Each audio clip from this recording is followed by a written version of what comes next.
वो मुसलमान थे, उनका मज़हब इस्लाम था और वो कुरान पाक पढ़ते थे, लेकिन उनके चाहने वालों का मज़हब ना तो इस्लाम है और ना ही वो कुरान पाक पढ़ते हैं। ऐसा क्यों है?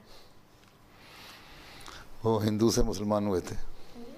हिंदू थे पहले, हिंदू से मुसलमान हुए थे। हाँ। ठीक है, बाबा नानक यही हम समझते हैं ना, मुसलमान यही साबित किया है ना। इसीलिए वो एक कंट्रोवर्शियल इशू बन चुके थे जब वो उनकी वफ़ात हुई है। हिंदू कहते थे हमारे पास हैं, ये कहते थे, मुसलमान कहते थे हमारे हैं, वो कहते थे हमने उनकी जो वफ़ात शुदा की लाश को आग लगानी है, जलाना, जिस तरह हम दुआओं की रस्म है। मुसलमान कहते थे कि हमने दफन करना है। फिर रात को बहरहाल उनके जो थे मुसलमान, लगता है कि दौल गा के रात को लाश उठा के ले गए। अगले दिन वो समझे कि बस वो खुद ही गायब हो गए कहीं, और उनकी चादर और फूल जो थे वो आधे आधे बांट लिए गए।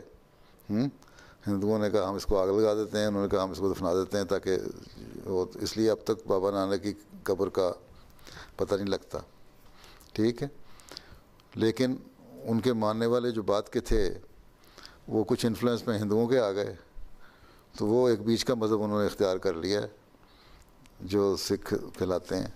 ठीक है, तो जिस तरह बाकी मज़हब लोग बिगड़ गए हैं ना, बुज़ुर्गों के मानने वाले, ये नबियों के मानने वाले, ये नबी तो नहीं थे लेकिन एक वलीउल्लाह थे, और इनको मानने वाले बिगड़ गए, इसलिए उन्होंने अपना एक नया मज़हब भी बना लिया है।